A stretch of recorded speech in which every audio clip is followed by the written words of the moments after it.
Hello everybody, what is up? My name is Sir Medieval and today I'm bringing you another build guide. This one will be for the Berserker. Took me a little while longer to get this one out because my other Berserker got re-verified the first time, so I had to get this one back up in level. So now without further ado, we can finally tackle it. Without further ado, here we go. This one is called BANE.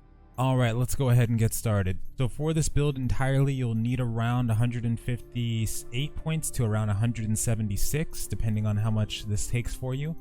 If you need any more extras, you'll probably want to go for the skill point quests, but this should be the majority of what you need right here for this ORC'S Bane build. This build specializes in in-game content, so you'll have a much easier time doing in-game raiding, chaos dungeons especially, the hard mode dungeons, things like that. This is what this build definitely specializes in. Starting it off is the skill called Shockwave. This is a very powerful skill. As you can see, you charge this one up. And with these upgrades, it explodes outwards into 3 parts, and then it does an after effect as well. Very nice, very nice, very nice. Okay, so on that one specifically, the upgrades that I have here is rapid accumulation for the first one. This one reduces the charge time by about 20%. Hopefully you can see my mouse this time. I don't know why last time it wasn't showing up, but that was pretty weird. Second one is going to be called Kazeros, something like that, or Kazeros.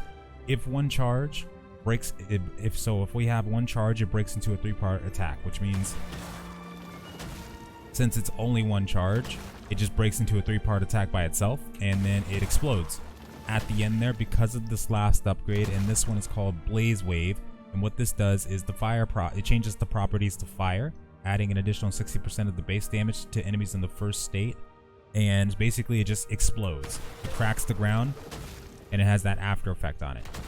So this one, as you can see, it's a very quick charge. It's very useful for dealing with a huge batch of AoEs, maybe ones that are coming towards you or your party's trying to defeat. Really useful for boss fights as well, because you don't have to get near the boss.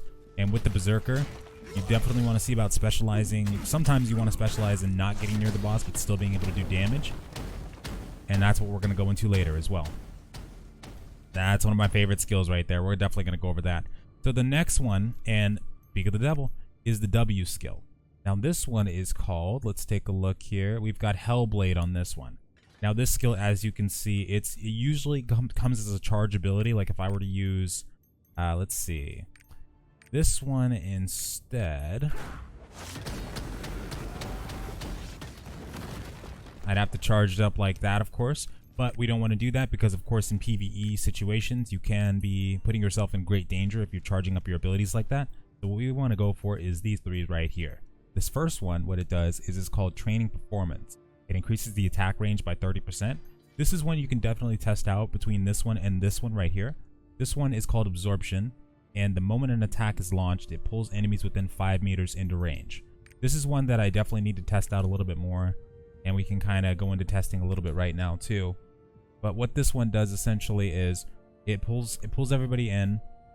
The skill itself should pull everybody in, and it should explode outwards. Like that, bam. Now the reason we go with the second one, this one's important, is this one's called Eruption of Lava. And what this does is it puts that lava on the ground. This is a secondary one, but it's not that important because it's called Melting. The more the enemy is hit, the more damage is done by the Hellblade, up to 50%. This kind of ability would only be useful if you're actually charging it, in which case you might be able to start getting a little bit more damage out of it, like that for instance. But of course it's very risky. It's risking it for a biscuit, so that's why we go with the fire one. The fire one, of course, that gets some big crits, but that also puts that lava on the ground. Since you're not going to be CCing a lot of bosses and whatnot, that's why we go with this one over the other one. But in a PvE situation where you're going solo, you can choose this variant if you would like as well. And for this next one, we've got what's called Hazardous Crime on our E ability. For this first one, it's called Sharp Blow. This is for crit stack. This increases your critical strike by about 15%.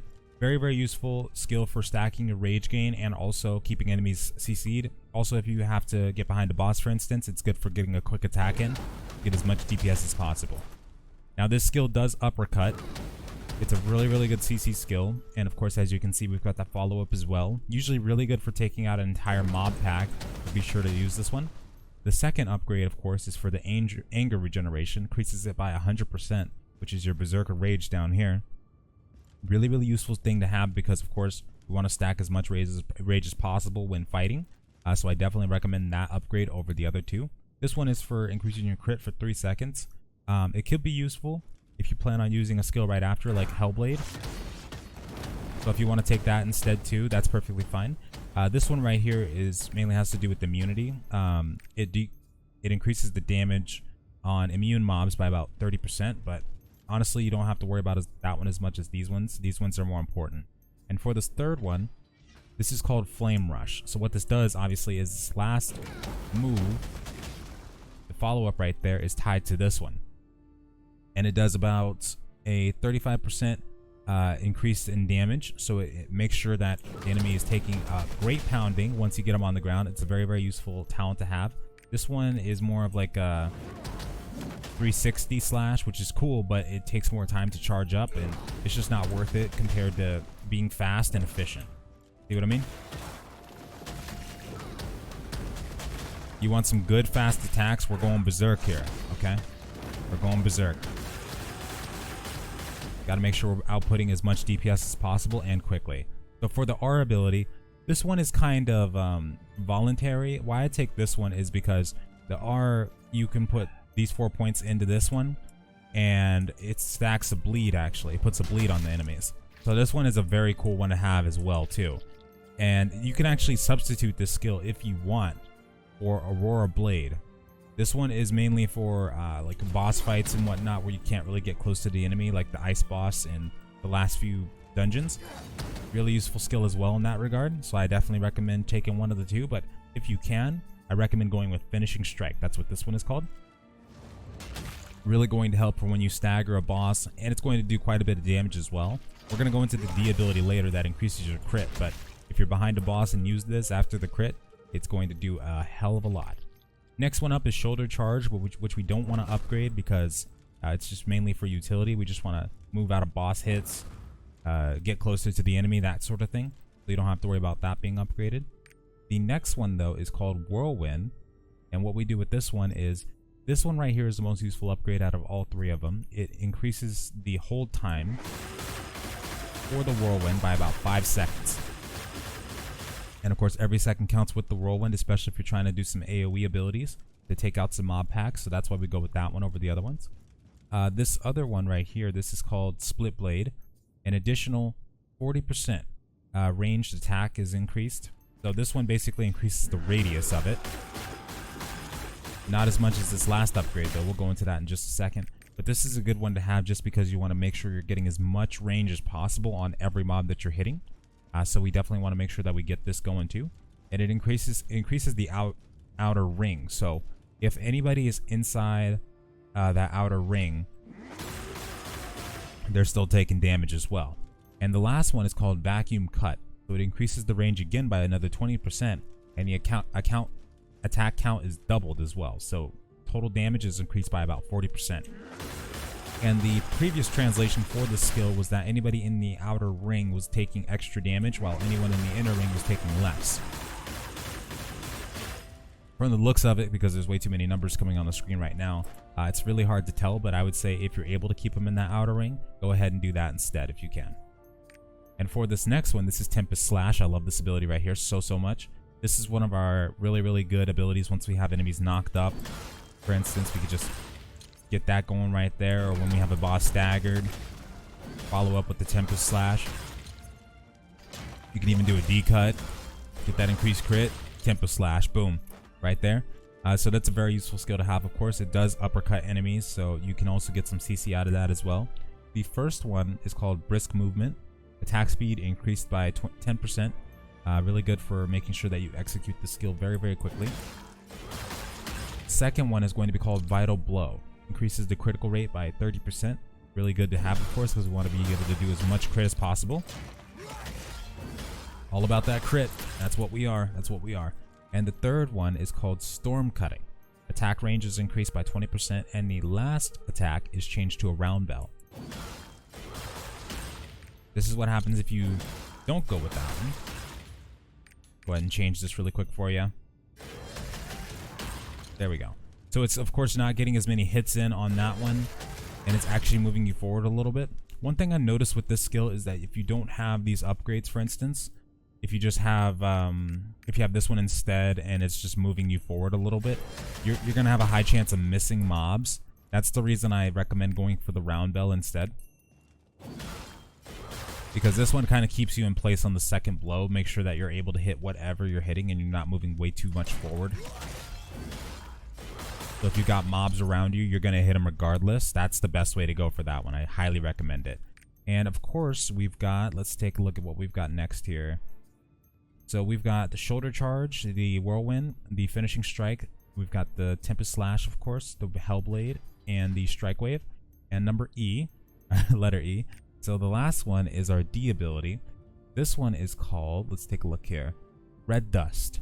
Now this is the bread and butter of the build as well right here. Once you have this thing off cooldown, and this is also the part where I'm not sure if you're gonna have enough skill points depending on how many you get at end game, or how many skill point quests you've done, that kind of thing. If you're able to choose between this one for your last skill to upgrade and finishing strike, go for Red Dust first, and I'll tell you why in just a sec. The Red Dust is, as you can see, like a slight range stability, goes in a straight line. Could be good if you have enemies on the ground and whatnot. Could be very useful for that. But what it does, this upgrade right here, is increase the attack speed by 20%. Pretty good, pretty good. Not as important as the next one though. This one is called Vital Blow, and when hit, it increases your critical rate by 5 to 6 seconds. That's what we need right there. So that means whatever you decide to use in that 5 to 6 seconds is going to have that in critical increase rate, increased critical rate. That is your bread and butter right there, especially for like doing a Tempest slash, doing a strike wave, whatever you want. Really, really useful. We're all about that crit. It even lasts until the explosion on strike wave. That's why you definitely want to have this build in your build. You want to have this skill in there for sure. It increases your crit by a crap ton. Okay, so the Red Dust I would definitely save for last, but if you have to choose between that and finishing strike for your last skill, definitely go for Red Dust. Now in terms of the Berserker Rage, this is your not your ultimate, but your class ability, your special ability. This one is pretty self-explanatory. You go Berserk, you press Z to execute that special attack that I just did, and you just start basically going ham. Get that massive crit going.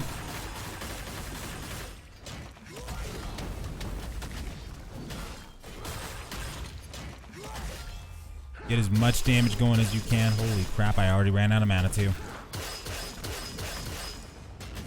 Now Berserker Rage, you'll definitely want to make sure you save that until like the boss is weakened kind of thing. Anytime you can really get some good hits in, or if it's like the last boss and it's his second phase, definitely make sure to use that Berserker Rage. Of course you can use it like at the first boss or second boss of the dungeon as well, if it's going to recharge by the time you hit the last. You gotta just make sure to learn when to dodge that. And then your ultimate ability, the Chain Blast, essentially pulls them all in, and pulls all the enemies in, and it basically explodes. So after you get that done, the enemy's basically dead at that point. The boss is going to take about a half, if not a full bar of damage, and you're going to be sitting very pretty at the end of that. So to kind of put it into perspective as to what this would look like, let me go ahead and spawn some of these guys as well. And let's get the training guys in here since this is PVE. Okay, so to kind of put this build into perspective, this is what it's kind of going to look like.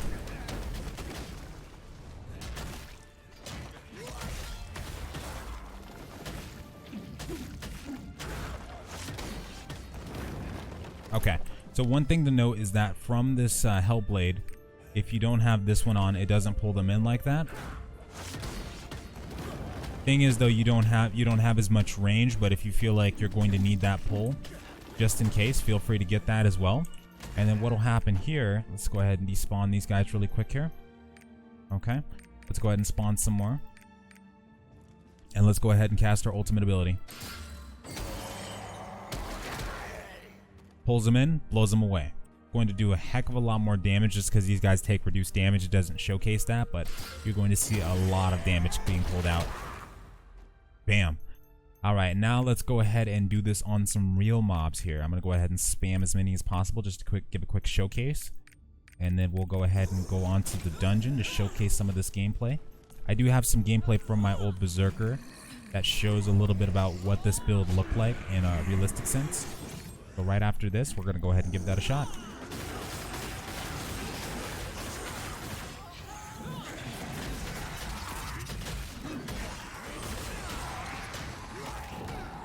And I believe like they're pretty much all dead, so.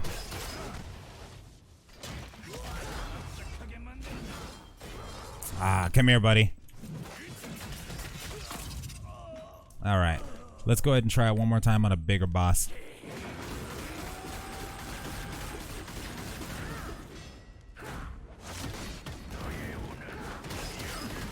Hate this guy as well.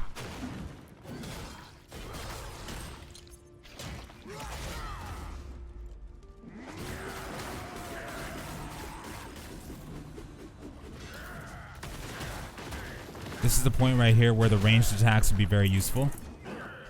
Don't shirk them. Make sure not to shirk those. Really, guy? Oh, watch out for that as well. Nice. We got lucky on that one.